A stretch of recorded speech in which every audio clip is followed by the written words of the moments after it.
Can't even get. You can't put it on display. I have no idea. I really don't know how you move this stuff. And you get high and definitely tell somebody. Oh, for sure. For sure. That's how, I mean, that's kind of usually how they end up catching, you know, criminals on that most wanted list. Like they slip up, they tell somebody something. Bro, I'm so high right now. Don't tell anybody. Yeah. But I murdered a couple people. Oh, yeah, great. Yo. Wild. Yeah. Remember that shit I told you last night? Like, I was just, man, we were fucked up. Yeah. We were fucked up. You said you murdered someone. I said I did. Like, yeah. We were both It was just a joking. goof. Yeah, it was a goof. Yeah, that was a goof. What you've had so many interesting experiences. You got to work with Tom Cruise. Was that pretty fascinating? Did you get to meet him before you got to work with him? And sorry if some of this seems like a little bit petty, but I don't know anybody that ever met him. Oh, yeah, no, Tom, I mean, yeah, Tom's great. I had worked with that director before. I had done 2 movies with him, I think at that point. Oh, no, I had done 1 movie with him at that point. But yeah, I mean, I flew, I had to audition for it. I think they were down to like a couple guys.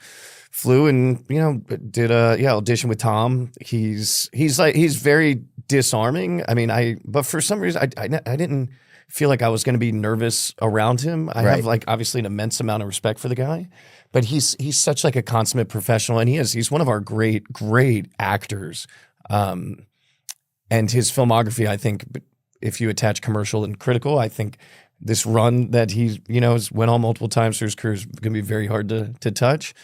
But yeah, he really cares about the work, and he labors over the script. I mean, we would have a meeting or we're filming. He's like, all right, we're going to meet. We're going to talk about, you know, this scene that exists on page like 50 or something. But you always start page 1, scene 1, and you start from the very beginning.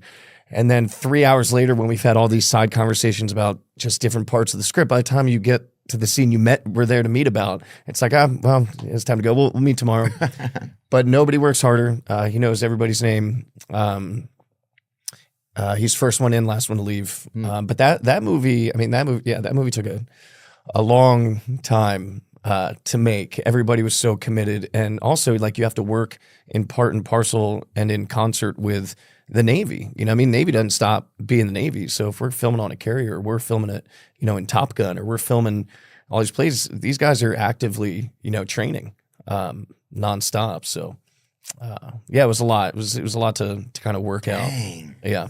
So you're having to like work like in between certain days while they're doing stuff, or at night while they're. Yeah, like I remember when we were on the carrier, we had like, you know, 2-hour window for something to be up on the top deck. But yeah, we were on the carrier for 2 weeks. And I remember I walked by this one sailor. It's like one of my first few days being there. And even though you're on this giant carrier, like you feel like you're on a submarine because the hallways are very cramped. Everything is metal. There's nothing for comfort. There's nothing extraneous. Like that is an active carrier. It's a wartime, you know, carrier.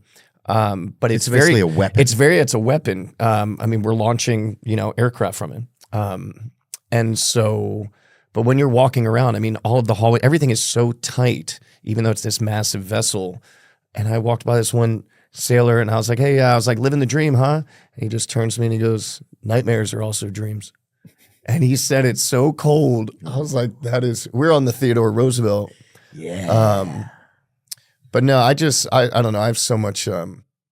Nightmares are also dreams. Yeah, because I mean, that's a good depending on what your job is on that carrier. I mean, your job placement, you might be 7 or 8, you know, decks below, and you know, just the nature of operations. Sometimes, like you're kind of that's kind of your territory. Oh yeah, absolutely, man.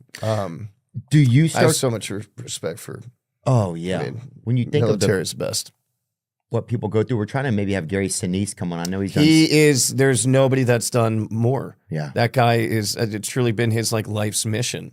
To support, yeah, he's fantastic to support veterans. Yeah, absolutely. Because it's not like the VA, because I did this movie about guys coming home from wars called "Thank You for Your Service," and it was based on this book, real guys, and that's kind of what you learn. It's like the VA is not broken; it's just overwhelmed, and so. You know, and for guys to kind of unpack and our